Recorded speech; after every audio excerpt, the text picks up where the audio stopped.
Welcome, everyone, to my channel. If this is your first time here, pull up a seat, sit down. We are going to talk about the adventures. I don't think you can see that. I think I got terrible lighting right now.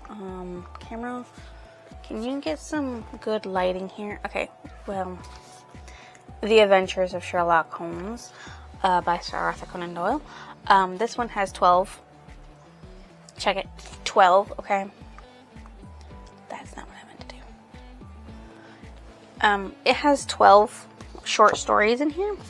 And I think what I'm going to do is that I'm going to do 3 in one video, because these videos will be very short if I don't do 3 in one video, because I've already finished off A Scandal in Bohemia. And I don't want these to be short videos. I'm trying to keep them long-ish, so that way they're a little more engaging and a little more artificious. I guess, I don't even know what artificious is. What is that word? Engaging. I don't know. Anyways, the first one is A Scandal in Bohemia, which I've already listened to, the Audible for it.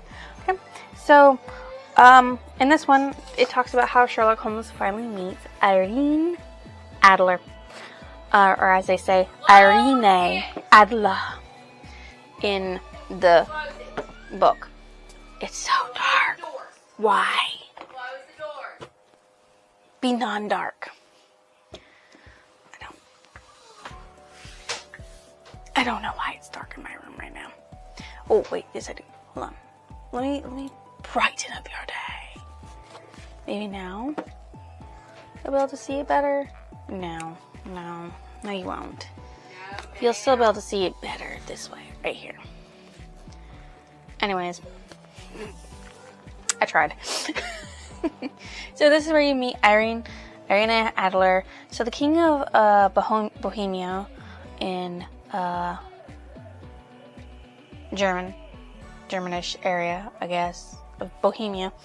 He comes to Sherlock Holmes about a request to get back a huge picture of him with the woman Irene Adler from his youth, when he was just a prince, young, in love, and dumb, where he just had this affair. Not really affair, but still. He had this involvement with Irene Adler and took a photo, and it's evidence, of course, to what they did together. And now he's getting married, and he wants that photo back so that way it can't be used against him in any way, shape, or form, because he's afraid that she'll use it against him. Because she wrote him a letter and said that she will, once the announcement of his engagement to this princess is informed out to everybody. So Sherlock Holmes takes it on. Dr. Watson, of course, is visiting. He has his own practice going again, and he just felt like visiting Sherlock Holmes at this time and found out about it. And Sherlock Holmes is like, why don't you join me for helping me out, maybe? So he technically does. So when Sherlock tells him, come in again after 3 o'clock tomorrow, and we'll talk about what I did to set everything up. So he comes back like after 4 o'clock, and he's like, so this is the stuff I did. I went out and became a stagecoach to learn about Irene Adler and her comings and goings and everything, because once you're one of them, they tell you everything. They're notorious gossips. Then again, they did bring people everywhere. And just because you were inside the coach did not mean they could not hear you talking. So if you talked, they could hear what you're talking about. So anything. They knew lots of things that you probably didn't want them to know. So he finds out that she's got, he follows her actually to a church. And in this church, he walks in and he gets pulled into a shotgun fucking wedding with Irene Adler and some guy. I don't remember his name. He's not really important. Anyways, they get married. Sherlock Holmes witnesses it. And then he's like, well, I'll meet you for our little walk in the park at 5. And so he's like, comes home eats his dinner and goes, we need to go because we have to be at her house by 7 o'clock because it's 2 hours. So he dresses himself up like a clergy and has everything already set up for the interaction that's going to get him into her house. And he explains the plan to Watson, and then he enacts it, of course. So basically, he hired a bunch of guys to fight over Irene Adler and being able to get, you know, a little bit of copper for helping her out. And he gets into an all-out brawl, and he's got paint in his hand, and he pretends like he gets hit, knocked, and gets it all over, you know, and pretends like he's bleeding and stuff. So, of course, being the gentle lady that she is, she brings him inside, because he's a clergy, you know, he's a good, hard-working man, into her couch. And then he goes, says he wants some air, so the window's raised up, and the window's open, and he does this little hand signal, and then this little doohickey thing that looks like it could be a smoker, Watson has, and he sees the signal, and he tosses in there, screaming fire, and then everybody frizzes out and that about fire, and he goes to the corner and waits for Sherlock Holmes. Sherlock Holmes comes out 10 minutes later and goes, see, I have been revealed where she keeps it. I know exactly where it is, and I'm going to tell the king, and we're going to get it the next morning. And so, the king, Watson, and Sherlock to Irene Adler's home. Now, here's the lovely thing of it all, okay? Okay? She's gone. She left. 4 a.m. in the morning to get on a train, to leave the country, to go to America. And she left a photo in a letter to Sherlock Holmes. And she's like, good job, Sherlock Holmes. I was warned about you. And he's like, oh crap, I forgot what it was. Oh yeah.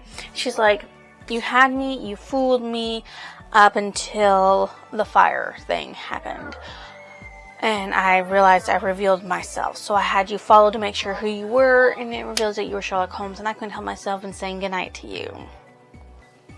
But I'm going to keep the picture to remind me of what we did, but also as insurance, so that way he can't use it against me. And the king's like, oh, everything's solved. And then he tries to give a ring to Sherlock Holmes as thanks for making everything okay and no more scandal going on in Bohemia. So Sherlock Holmes is like, no, I want the photo of Irene Adler. And from that day on, he doesn't really call her by her name. He calls her the woman, because it's a woman who was witty and outsmarted him and outfoxed him. Literally the only woman who's played Sherlock Holmes did better than Sherlock Holmes. And it's like a little mind-boggling to Sherlock Holmes. He's like, this woman got one up on me, and I am very impressed. And she's the woman forevermore. And that is literally the end of A Scandal in Bohemia. So what we're going to do is we're going to do our little spoiler review thing. Who was my favorite character? Irene this time. Only because she outfoxed Sherlock Holmes. My least favorite, my most disliked character? Nobody. There was nobody in this that I could dislike. Of course, I do know Irene Adler is a scammer and a lot of things, and later on, I believe, things that go on in the Sherlock Holmes world. But in this one, she was just like, I just want to keep it for my own insurance. What stood out as memorable? A woman got the better of Sherlock Holmes. Like, that doesn't happen very often. Or at all, because most people can't get one over him.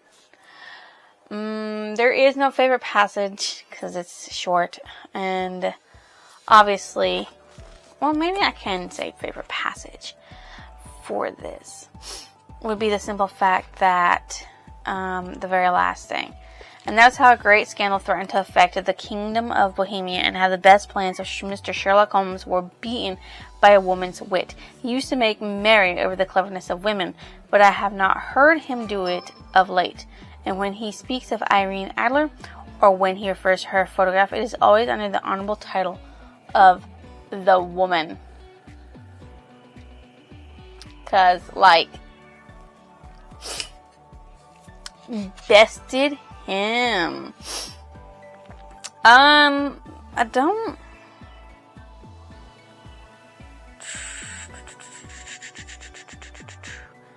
I guess my favorite quote is, "Good night, Mr. Sherlock Holmes." And he's like, "I've heard his voice before, but I don't know where it's from."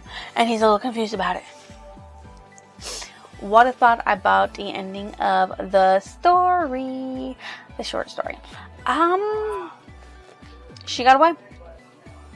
The first time a woman has ever escaped Sherlock Holmes' clutches without his knowledge or his understanding of what the fuck happened. He just knows he got played. What story did it, or book or story did it remind me of? Arsene Lupin versus Sherlock Holmes. Sholmes.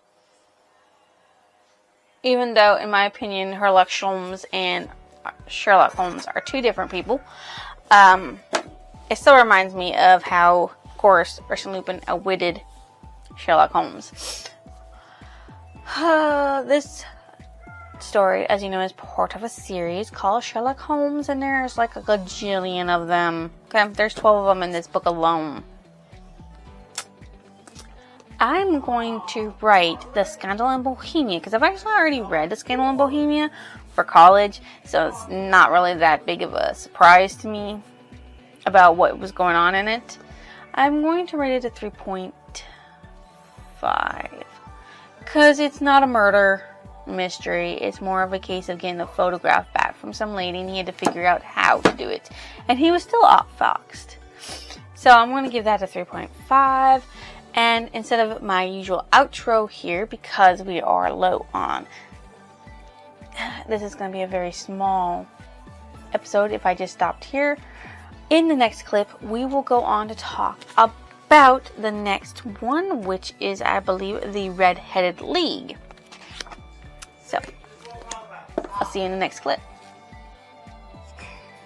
So, the Red-Headed League was the next one in this that we had to do, right? Okay. So, the Red-Headed League is a little weird. A guy comes along talking about how he had entered a advertisement in the paper for somebody to fill in a vacancy in the Red-Headed League, where they would get money for just being in the league if they did the few little small requirements every day that was done. And his name is Mr. Duncan Ross. So yes, he got €4 a week for it, and all he did was he sat there and copied out the words in the Encyclopedia Britannia.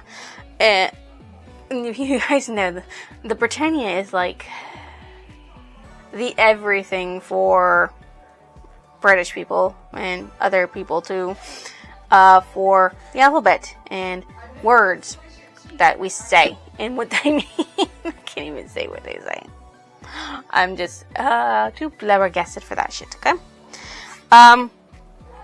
So he talks about how his assistant, who works for half the pay, wanted him to be part of it, and worked in it, and said, "Oh yeah, I think you're going to be the one to do it." So he helped bring Duncan Ross there, and he actually got the job. He did what he wanted for 8 weeks. That's what he did.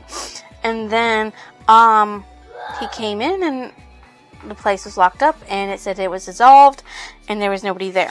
So he came to Mr. Holmes to figure out what it was about. And he found out the truth. So what it is that there is this little store that he runs, Duncan Ross runs, is right next to a bank. And his assistant And the Red-Headed League people were not actually part of the Red-Headed League, but they were redheads. Were part of a sting operation to go in and dig underneath his business into the bank to steal freaking money. And he figured that out by the knees of the assistant's trousers being all banged up and everything, showing that he was digging a tunnel. So, then Saturday night, they actually stopped it from happening. And they found out the whole thing. So they're all arrested. That's basically what the Red-Headed League was about. Nothing else was there for it. So, the Red-Headed League was very short and very encapsulating. So, for the spiel for the story, the Red-Headed League, my favorite characters, of course, Sherlock Holmes. There's no other like him. He's extremely smart. And my most disliked character was the stupid assistant who tricked Duncan Ross into leaving his home and his workplace for 4 hours a day for 8 weeks so he could dig underneath the guy's home to get to the bank so they could rob it. Which is just like terrible. Okay? What's it as memorable? That they thought of something like this. I mean, like, Jonathan Conan Doyle thought about making a Red-Headed League as a criminal organization for trying to rob a bank. Unique, interesting. And I actually haven't seen something like that in Detective Conan, and there's like over 100 volumes of that, and I've watched a lot of episodes too. So, it's up there in the uniqueness. Though, Goshiyama, you need to sit there and take some stuff from Sherlock Holmes and use it, okay? He's got some brilliant shit that you haven't used yet. The Red-Headed League. Use it. Or use the Blue Eye League for all I care. I mean, come on, your characters have multicolors. None of them have unique coloring. So, yeah, do that. I'm not going to say there's a favorite passage or a favorite quote from this because it's really short and I listened to it on Audible and I haven't gone through and browsed it, and I'm saying and a lot, and that's so terrible, guys. It's so terrible. What did I think about the ending of the book, the story? I'm happy that they I don't know. Is it yummy? Got arrested? I'm not really sure. Got arrested. Yeah, I guess. What story did it remind me of? I'm sure up in my head somewhere there's a couple Detective Conan episodes, manga chapters about leagues and everything. Leagues trying to trick people in the game where they want. This story, as you know, is part of a series called Sherlock Holmes, and there's like a gajillion of them, and we're still going through them. I want to rate this one. I think I'll rate this one a 3. I don't think it deserves higher than a 3, to be completely honest, because it's just short and not, well, it's all short, but not as engaging. But I did remember off the top of my head as I was coming home, I was like, when I went on to the next one, I was like, I gotta remember that Red-Headed League was about a dude who got duped into leaving his home for 4 hours a day, every day for a couple of weeks, so the dude's assistant could dig underneath his home to rob a bank. I don't recall if I've actually listened to the Boscombe mystery. I think I was cooking during that time, so I'm not sure if that stuck in my head. Yes, I did listen to the Boscombe. Okay, no, I remember what it is now. Okay, so A Case of Identity is the third one in here, and we're going to talk about that for a minute. The Case of Identity, a woman comes up to Sherlock Holmes to search for a man that she promised to marry and be faithful to for however long he's disappeared and gone for. And Sherlock Holmes reasons out the whole thing about it all by what she said. So basically, when she wanted to go to a ball, her stepfather didn't want her to go to it, and so he left to go to France.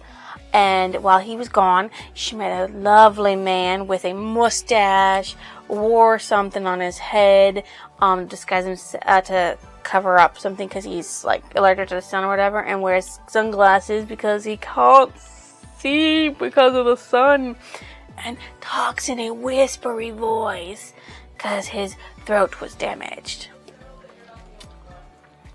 And he calls upon her a couple of times, but her stepfather's like, you can't see him, I won't allow it, right? And so when her stepfather comes back, he says you can't see him, you can't do this, you can't do that, because he shelters her, like, no tomorrow, doesn't let her go out and do anything or meet anyone. And of course she's of marrying age, so it's obvious that she wants to connect with a human being. So they write letters back and forth. His are always typed, no penmanship, not even a signature is written, it's all typed up on paper. And I don't remember if she sat there and typed up her answering letters to him. And then after that, her stepfather went away to France for a little while, and they met every day, went on walks and everything, and he's like, you gotta marry me, come and marry me. So she gets into a carriage, he gets into a different one. They arrive at the church, they get in, the guy doesn't come out of the carriage, there's nobody in the carriage, and the question mark is like, where'd he go? I don't know. And the mother's like, oh, don't worry about it, nothing's happened to him, he just probably fled. And the stepfather's like, yeah, something may have happened to him, but I want you to wait. Well, no, I don't want you to wait. So she's like, but I've been promised to him, and I promised myself that I would stay faithful to him, and I won't go looking for other men. And all along, it was actually the stepfather in disguise, because he is about the same age as her, because her mother married a young man. She's a cougar. And it actually uses vulgar language in here, like, they use the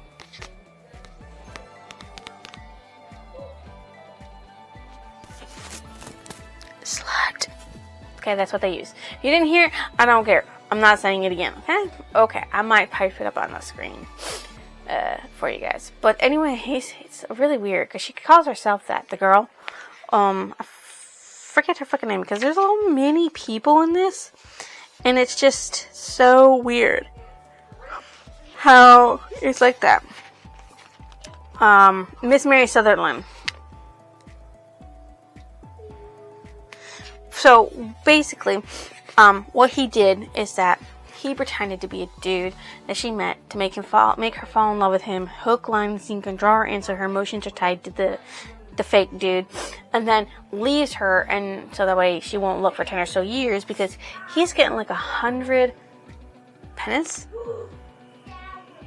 100 something of money. It's 100 some dollars, in my opinion, money.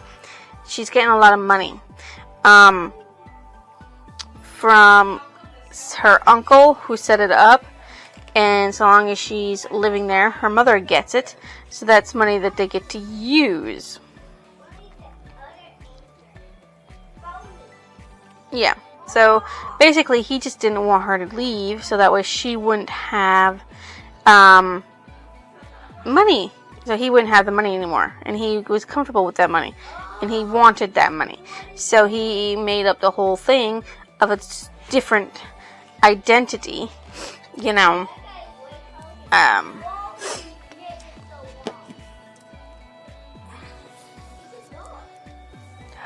forgot what my train of thought was.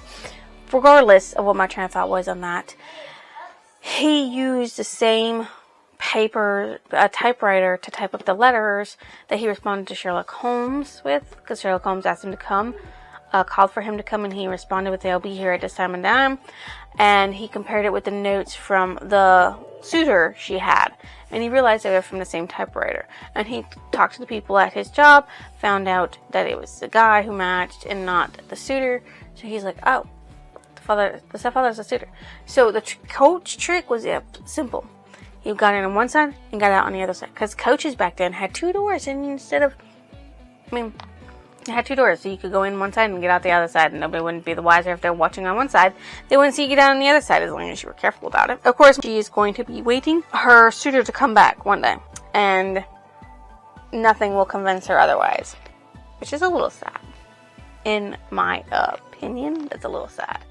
So, my favorite character, of course, is Sherlock Holmes. My least favorite character is the stepdad, because he's just a dick, wanting her money and thinking to trick her into living with them, so that way they can continue to get her money. It's just so cruel. But it's not another murder mystery. What stood out as memorable? How women back then could get so attached to a person and not really know them, like, at all. Some of them just like, "Oh, I'm in love with this person because I met him 2 hours ago and he promised me the world." Duh, what the hell? Like, seriously.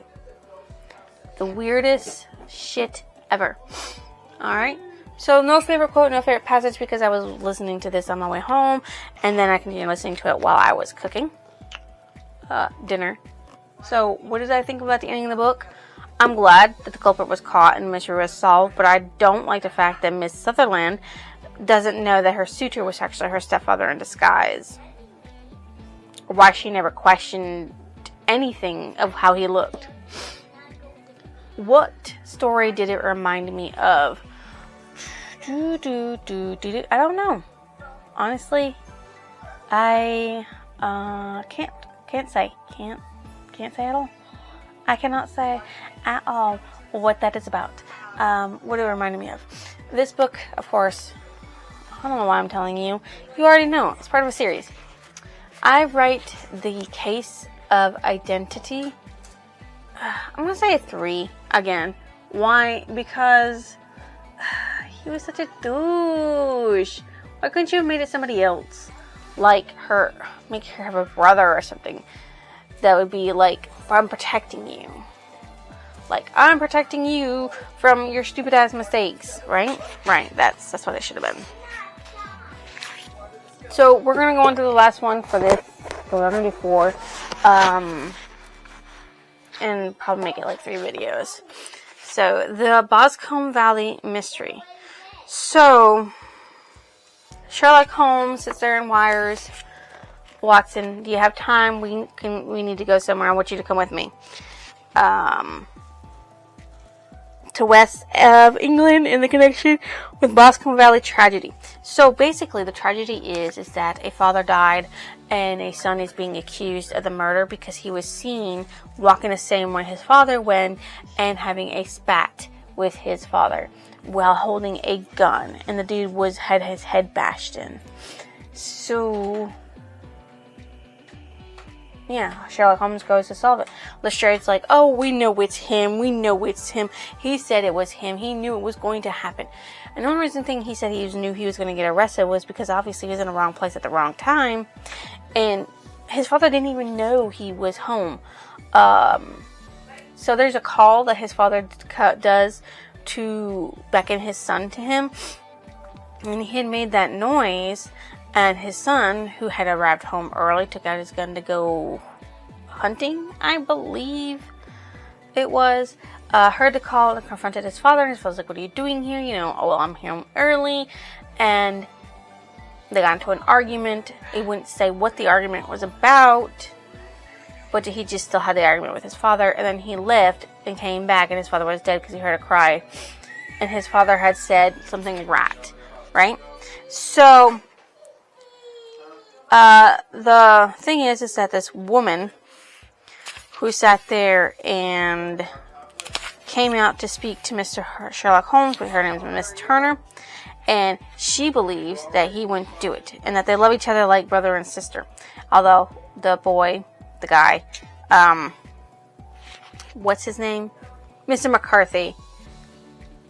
James loves her, but he thought he was married to some barmaid that he got married with, but it turns out that she was already married, and so their marriage wasn't even legal. So he's free to pursue her if she wants. But her father doesn't want him to pursue, because his father was, Mr. McCarthy, his dad, Jim's dad, was blackmailing Mrs. Turner's dad, because he witnessed him stealing and murdering people, and he was holding it against him, making sure that, he got to live in the blessed lot for free, this and that. And it was like, well, I want my son marry your daughter, and he was like, I don't want that. So they're supposed to go out and discuss it, and the dude killed him for it. And James and his father were actually arguing about it. James was saying, well, I can't marry her because we love each other like brother and sisters, and in reality he loves her, but he thought he was married. And now that he knows he's not married, they may or may not get married. The marriage may not tie the knot. But Sherlock Holmes gets the confession from the father of the Miss Turner, but he doesn't do anything with it because he's like, the guy's dying. He wants to die in his home. He doesn't want to die in prison. He doesn't want his daughter to know about it, and wants to spare her all that pain and misery. So James McCarthy got acquitted. So yay, he didn't get arrested. He didn't get charged for it. Yay. What wonderful, wonderful news, I'm going to assume on that part. But it was just for him. And I guess that's that. My favorite character is, of course, Sherlock Holmes. My least favorite character was actually James McCarthy's dad for blackmail. You're a terrible human being. Blackmailing somebody, using them in that way. I could understand if it was using him for other things, but using him to secure money through a woman, that's trash. Don't use women for your schemes. Leave women out of it. What stood out as memorable? The Sherlock Holmes immediately believed, before even speaking to anybody involved in the case, that James McCarthy was innocent. And that he went there to prove he was innocent. Not that he was guilty. He believed he was innocent. Completely and utterly innocent of all of it. Which is a little weird. I'm not going to give you a passage or my favorite quote because I listened to the Audible while I was cooking and I did not mark none of that shit down. And a lot of the times, there are no actual passages because it's all talking. As people talk about the cases and shit. What I thought about the end of the book. Well, I'm glad James was acquitted and that he can pursue Miss Turner and maybe convince her that they need to love each other as like lovers. Old Turner got to live for 7 months after the interview before he upped and died. So, cool. What story did this remind me of? Nothing. I can't think of anything. I wish I could, but I can't. I rate this one as a 3.25 because it's interesting that instead of Sherlock assuming that he was guilty, he thought he was innocent. And I think that is unique so far, but it's not worthy of a 3.5. So that will be the end of this one for the Sherlock Holmes. And the next one we'll do probably the next 4 stories. And then go on to the last 4. So like 3 videos instead of like 12 videos to make it better for you guys and easier for me because I don't want to get too far ahead of my schedule for you guys because then you might not want to even to sit there and watch the video. So yeah. watch videos because we're going to be so far ahead, because there's a bunch of videos coming out in December for you guys, which, well, at the time of this, we'll have already done some of them. But there's videos coming out in December, January, that are in February, March, that are